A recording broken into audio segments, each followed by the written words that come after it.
My sister-in-law asked for a copy of our house key. I told her no. Not long after, it disappeared. When I went to her apartment to retrieve it, I stumbled onto something I never expected. I recently tied the knot with my partner of 6 years. We're both 27. COVID set our careers back a bit, but we've been figuring things out together. My husband isn't particularly close with his family.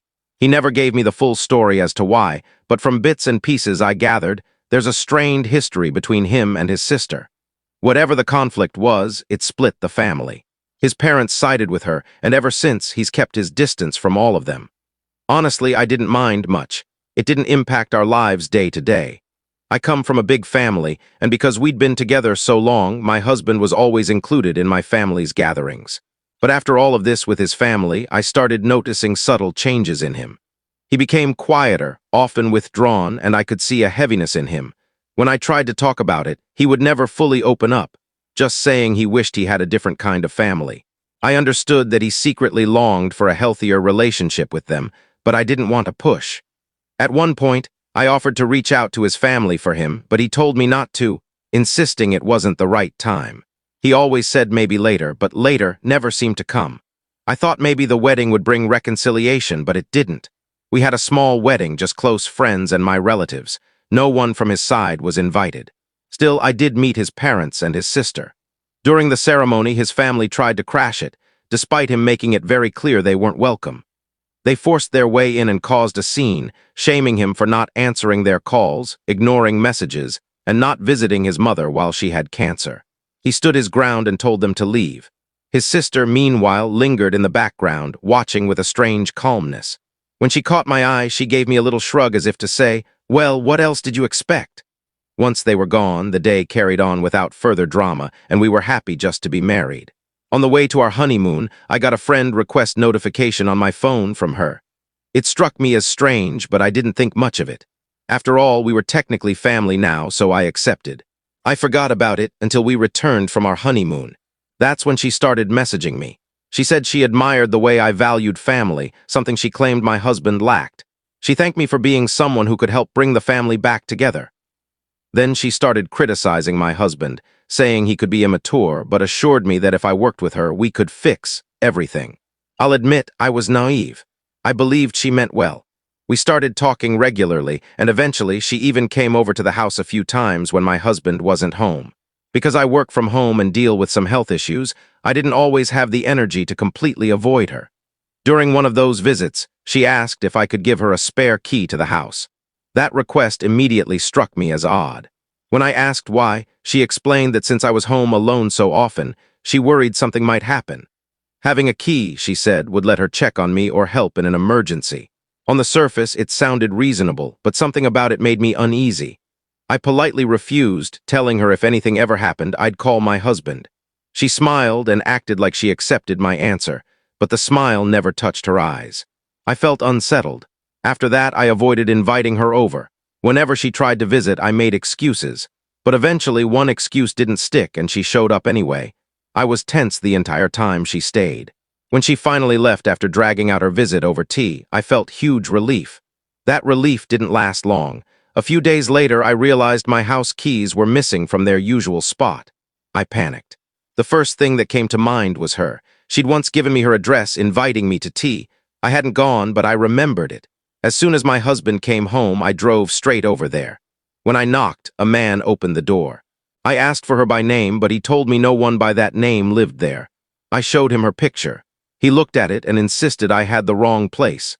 Suspicious, I casually messaged her asking for her address again. She sent the exact same one. That's when panic really set in. I went home, trying to act normal, but my husband noticed right away that something was wrong. He kept asking what it was, but I didn't know how to explain. I worried he'd be disappointed in me for letting things get this far. For 2 days, I wrestled with guilt. Eventually, I knew I had to tell him everything. That night, I sat him down and explained how his sister had reached out after the wedding, how she convinced me to stay in touch, and how I thought I was helping heal his family. I admitted I hid it from him because I feared he'd shut it down immediately. He listened quietly, not interrupting. When I finished, he told me he was hurt that I had kept this from him. He said if I had just asked, he would have explained everything now that we were married. Before, he'd held back because he didn't know if his family would try to turn me against him. Then he told me the full story. His father is a controlling, self-centered man. His sister, unfortunately, inherited those same traits, narcissistic and manipulative, though she hides it well under a charming exterior. His mother never left his father because she didn't want the hassle of divorce, and she enabled his sister's behavior from the beginning. As a teenager, his sister often stirred trouble. When she went to college, things exploded. Their parents were paying for her tuition, but also saving money for my husband's future education. She hated that and demanded the money be given to her as spending cash instead. When they initially refused, she argued that my husband could just work through school like Dad did, while she was too delicate to do that herself. Eventually, their parents caved. The money meant for my husband's education went to her. He only found out years later, right when it was time for him to enroll. That betrayal was the breaking point. He cut off contact when he moved out at 19, and by 23, it became permanent. Hearing all of this made me realize just how reckless I'd been by letting his sister into our lives. He also told me his mother had reached out several times over the years asking for money, even though his sister always seemed to live comfortably. Later, through relatives, he found out she was struggling with drugs. She didn't seem completely addicted, but she definitely had a history of substance abuse. That's when everything clicked, the missing keys, the fake address. My husband immediately told me to call a locksmith and change all the locks. He was worried she might try to get into our home at some point. I blocked her on everything, social media, phone, email, cutting all lines of contact. We had the locks replaced right away. After that, I finally felt safe again. Now, with changes at my job requiring me to be in the office twice a week, I'm away from the house more often. Strangely, that shift in routine has been a relief. I don't feel nearly as vulnerable as I did before. When I came home one Friday, I realized my husband was already there. That's when I found out what had happened. Our elderly neighbor, a sweet lady who spends a lot of time in her garden, had seen a suspicious young woman trying to get into our house. Her description matched my sister-in-law exactly. The neighbor called the police right away, and they managed to catch her. My husband decided not to press criminal charges, but he is filing for a restraining order so we'll be protected moving forward. Looking back, I can see how naive I was to place trust in her so quickly. I thought I was helping my husband by trying to mend his family ties, but in reality, I was overstepping. If my goal was really to support him, I should have been honest and told him everything from the beginning. Hiding things only created more distance. I know now that keeping contact with his sister a secret was far worse than simply telling him I had been speaking with her. In this situation, I was in the wrong, not because I wanted to help, but because I ignored his boundaries and acted behind his back. He made it clear he didn't want a relationship with his family, and I failed to respect that. Now let me share a different scenario. In late October, my wife Karen, who is 78, and I, 71, left for Florida as we always do, spending summers in Connecticut. Our daughter Kara and her husband Sean live in Massachusetts. Kara is expecting their first child in March. In September, my stepson helped them by gifting brand new kitchen flooring. I offered to lend a hand with the installation. Their house is close to 100 years old, and although I'm not a professional contractor, I've always been handy with home repairs. Originally, I was just going to lay the flooring, but once demolition began, I convinced them it would be smarter to remove some cabinets so the job would be done properly. I agreed to handle prep work on weekends and told them I'd come back from Florida in November to rebuild and install new cabinets. They accepted my offer. Kara and Sean aren't very experienced with home projects, but they were excited to learn. Unfortunately, once we got going, we uncovered walls full of deteriorating horsehair plaster. A nasty surprise. By the end of that first weekend, only about 10% of the floor was installed, the stove hookup was gone, and the kitchen was a mess. I told them to repair the plaster during the week and I'd return the next weekend. But by Tuesday, Kara and Sean called me in a panic. They said the plaster job was a disaster. Kara, being pregnant, was especially overwhelmed. I told them to hold off, but Kara was upset. She said she felt misled and that the whole project had spun out of control.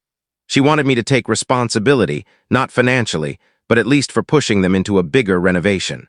I told them they made the choice to rip out the cabinets, and ultimately it was their house. In the end, they paid me for what I had done and hired a professional contractor. They said the project was far too big for me to take on since I already work full-time and help my stepson with his house flips. They also doubted whether I'd return to finish the job after heading to Florida. Kara admitted she didn't feel safe working around all that construction while pregnant. I didn't agree with their judgment, but I was crushed when they told me they didn't want me involved anymore. Since then, things have felt strained.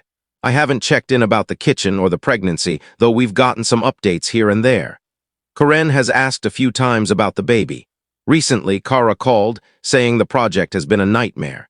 They had to get permits, and they've been without a stove or sink for months. Kara accused me of not caring about her or my grandchild's well-being because I haven't called or stepped in to help. I laughed and told her if I had been in charge, the work would have been done by now. That didn't go over well. Kara texted both me and Karen, saying she didn't want to speak to us anymore because she was so upset. Karen, feeling hurt, decided not to attend Kara's baby shower in January and canceled our planned visit without telling them first. Sean later reached out, asking us to reconsider.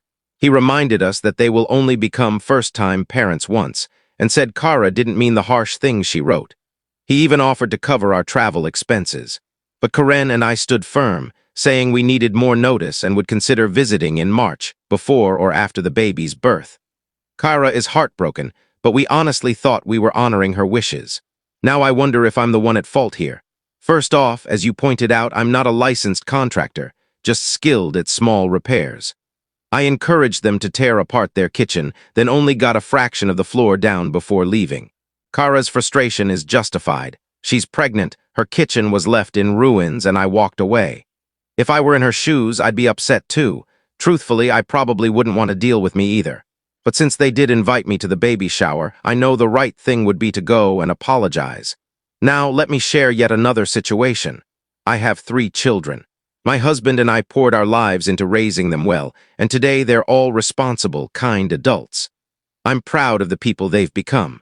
When my eldest daughter married a widower who had a 2-year-old son, we opened an education fund for that child, just like we had for our biological grandchildren. We've learned the power of compounding interest, so we set aside a small sum each month. By the time our grandchildren graduate high school, the fund is usually large enough to set them on a strong financial path. Our oldest grandchild just graduated. Thanks to scholarships and the fund, we were able to cover their tuition and fees, ensuring they left school debt-free. We never give our grandchildren money directly.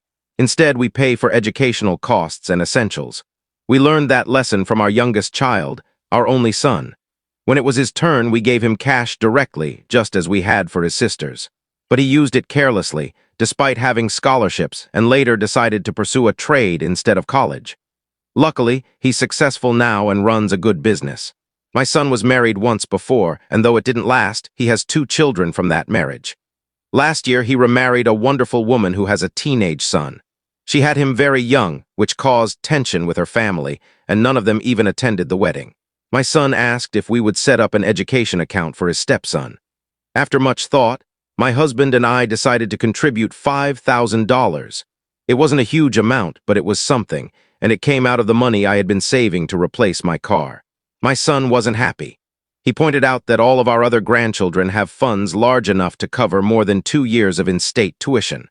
But unlike with them, we hadn't had nearly 2 decades to save for his stepson.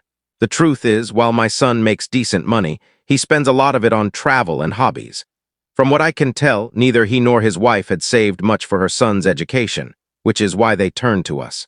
We explained that the $5,000 was the best we could do. My son suggested we take money from the accounts we had built for his biological children and split it among all 3 kids. After talking it through, we agreed to divide the funds evenly, including the $5,000, and promised to keep contributing until the accounts were finished. Still, my son wasn't satisfied. He feels his stepson is being treated unfairly. But the reality is, we didn't have the same 15-year head start with him as we did with our other grandchildren. I understand his frustration, but ultimately it's his responsibility to provide for his family. We've done what we can. Thank you for listening. If you haven't subscribed yet, please do. It helps us share more real-life stories just like this. Don't forget to like, comment, and subscribe for more shocking real-life stories. Turn on the bell icon so you never miss an update.